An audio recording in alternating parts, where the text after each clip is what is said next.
VA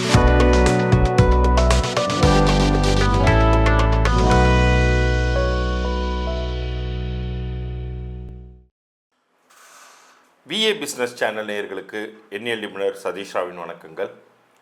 நம்ம வழக்கமாக சிறிது மாதங்களாகவே ஒவ்வொரு மாதத்தையும் இரண்டாக பிரித்து கொண்டு அதில் அந்த முதல் 15 நாட்கள் வியாபாரம் செய்பவர்களுக்கு எப்படி இருக்கும், இரண்டாவது 15 நாட்கள் எப்படி இருக்குங்கிறத பற்றி சொல்லிட்டு வரோம். அதன்படி இந்த மார்ச் மாதம் 2025 1 முதல் 15 தேதி வரைக்கும் ஒவ்வொரு பிறப்பு தேதியை சேர்ந்தவர்களுக்கும் உங்களுடைய வியாபாரம் எப்படி இருக்க போகுது, அதில் ஒரு சில குறிப்பிட்ட நாட்கள் உங்களுக்கு எதெல்லாம் பண வரவை தரும், எந்தெந்த நாட்களை நீங்கள் தவிர்க்கணும், எந்தெந்த நாட்களில் பிரயாணங்களால் உங்களுக்கு நல்லது நடக்கும், எந்த நாட்கள் இனாகரல் பண்ணுவதற்கு அதாவது துவங்குவதற்கான நல்ல நாட்களாக வைத்து கொள்ளலாம்ங்கிறத பற்றியெல்லாம் இப்போ விரிவாக சொல்ல போகிறேன். இதில் ஒவ்வொரு பிறந்த தேதியின் வியாபார தன்மை, உங்களுடைய வியாபாரம் பண்ணக்கூடிய விஷயங்களை பற்றியும் அங்கங்கே சில விஷயங்கள் முக்கியமான தகவல்கள் நான் கொடுக்கறதா இருக்கேன். குறிப்பாக இந்த பகுதியின் இறுதியில் உங்களுடைய தற்போதைய வியாபார பெயர் உங்களுக்கு என்ன விதமான பலன்கள் கொடுத்துட்ருக்குங்கிறதுக்கான ஒரு இலவச பொது பலன் குறிப்பை நான் சொல்வதாக இருக்கேன். பகுதியை முழுமையாக பாருங்கள். இப்போ பகுதிக்குள்ளே இருப்போம். சுக்கிரனுக்குரிய 6, 15, 24 இந்த தேதிகளில் பிறந்த உங்களுக்கு இந்த மார்ச் 1 முதல் 15, 2025 வரைக்குமான காலகட்டம் எப்படி இருக்க போகுது அப்படிங்கிறத விரிவாக பார்ப்போம். பொதுவாகவே இந்த மாதமே உங்களுக்கு நல்லா இருக்க போகுது. அதுலேயே அந்த முதல் 15 நாட்கள்ங்கிறது நீங்கள் எதிர்பார்த்த நல்ல ரிசல்ட் எல்லாம் கொண்டு கொடுக்கக்கூடிய ஒரு நல்ல அமைப்பிலேயே உருவாகுது அப்படின்னு சொல்லலாம். இந்த 1 முதல் 15 வரைக்குமான இந்த காலகட்டத்தில் நீங்கள் ஏதாச்சும் ஒரு பிஸ்னஸ் டார்கெட் வச்சுருந்தீங்க, டெட்லைன் வச்சுருந்தீங்க, அது எல்லாத்தையும் கரெக்டாக உங்களால் கீப்பப் பண்ண முடியும். அதனாலேயே நற்பெயர் கிடைக்கும். அதனாலேயே உங்களுக்கு மேற்கொண்டும் ஒர்க் வரும், தேடி வரும். அது மாதிரியான ஒரு பாசிட்டிவ் நோட்டில் சில விஷயங்கள் நடக்கும். புதிதாக அறிமுகமாகக்கூடிய மனிதர்கள், வேற்று பாஷை பேசுபவர்களால் உங்களுக்கு நிறைய நன்மைகள் அப்படிங்கிறது இந்த சமயத்தில் நடக்கும். இப்போ நான் சொல்லக்கூடிய ஒரு சில தேதிகளை கவனமாக நோட் பண்ணி வச்சுக்கிட்டு அந்த தேதிகளில் உங்களுக்கான முயற்சிகளை வைத்து கொள்ளுங்கள். அது உங்களுக்கு பாசிட்டிவான ஒரு ரிசல்ட்டையே கொடுக்கும்.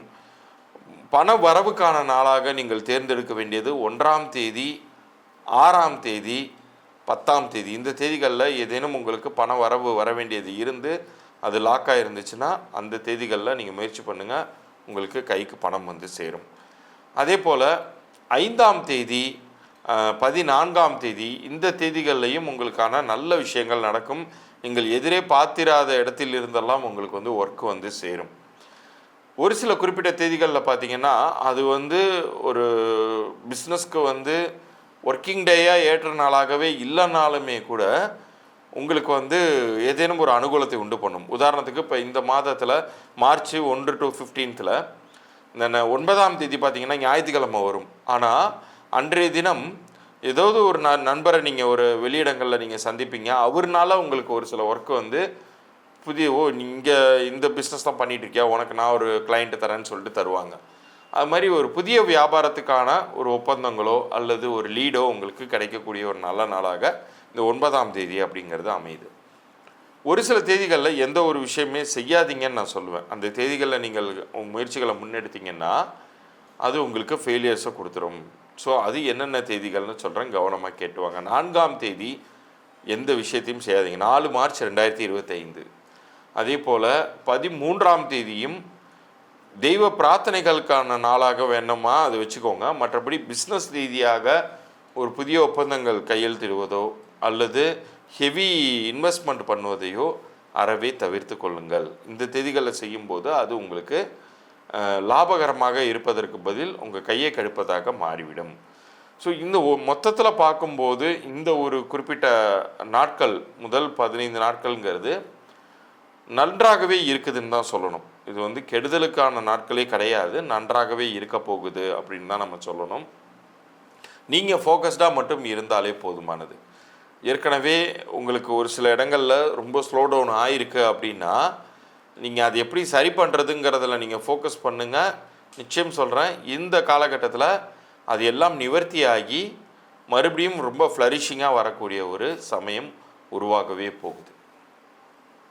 இப்போ இவ்வளோ நேரம் நீங்கள் பார்த்துட்டு இருந்தது வரைக்கும் நான் சொல்லியிருக்கிற தேதிகளை மிகச்சரியாக கடைபிடித்தீர்கள் என்றால் உறுதியாக சொல்கிறேன், உங்களுக்கான வெற்றியை வெற்றிக்கான பாசிபிலிட்டிஸை அதிகப்படுத்தி கொள்ளலாம். தவிர்க்க வேண்டிய தேதிகளை முழுமையாக தயவு செய்து தவிர்த்துக்கோங்க. உங்களுக்கான ரிஸ்க் ஃபேக்டருங்கிறது ரொம்பவே கம்மியாகும். நான் ஏற்கனவே சொல்லியிருந்ததன்படி இப்போ உங்களுக்கான அந்த இலவச குறிப்புக்கான விஷயங்களை சொல்லிட்டு வரேன், கவனமாக கேளுங்க. ஒவ்வொரு வியாபார பெயருமே ரொம்ப ரொம்ப முக்கியங்க. அது அந்த வியாபாரம் செய்பவருடைய பிறந்த தேதிக்கும் கூட்டிய நிற்கும் மிக சரியாக பொருந்தி இருந்தால் உங்களுக்கு அதிகப்படியான வெற்றிகளும் லாபங்களும், அப்படி பொருந்தி இல்லைன்னா அது உங்களுக்கு நிறைய தோல்விகளையும் அல்லது இழப்புகளையும் உண்டு பண்ணும். ஸோ இது தற்போது இப்போ உங்களுக்கு நடந்துக்கிட்டு இருக்கக்கூடிய, இப்போ நீங்கள் நடத்தி கொண்டிருக்கக்கூடிய வியாபார பெயர் எப்படி இருக்குது அப்படிங்கிறத நீங்கள் தெரிஞ்சுக்கணும்னா, உங்களுடைய வியாபார பெயர் அதை யார் பேரில் வேணாலும் நீங்கள் துவங்கியிருக்கலாம், உங்கள் வீட்டில் உள்ள நபர்களின் பெயர்களோ அல்லது உங்கள் நண்பர்களோட சேர்ந்தோ. ஆனால் யார் பேரில் அந்த பிஸ்னஸ் இயங்குதோ அவங்களுடைய டேட் ஆஃப் பர்த்தும் நேமும் வேணும். பார்ட்னர்ஷிப்பில் இருந்தீங்கன்னா பார்ட்னர்ஸ் 2 பேரோட டேட் ஆஃப் பர்த்தும் நேமும் வேணும். இதை நீங்கள் நம்ம கீழே தர என்னுடைய வாட்ஸ்அப் எண்ணிற்கு நம்ம சேனலை சப்ஸ்கிரைப் பண்ணி ஸ்க்ரீன்ஷாட்டோட தயவுசெய்து அனுப்புங்க. உங்களுக்கான வியாபார பெயர் என்ன விதத்தில் இருக்குது, அது பொருந்தியிருக்கா இல்லையா அப்படிங்கிற தகவல்கள் வரைக்கும் மாத்திரம் நான் உங்களுக்கு இலவச பொது பலன்களாக தரேன். அப்படி அது பொருந்தலைன்னா என்ன செய்யணுங்கிறதையுமே நான் அந்த பதிவிலேயே தெளிவாக சொல்லிவிடுவேன். அதன்படி நீங்கள் என்கிட்ட கன்சல்டேஷன் எடுத்துக்கலாம். மீண்டும் அடுத்த ஒரு சுவாரஸ்யமான பதிவில் சந்திப்போம். நன்றி, வணக்கம்.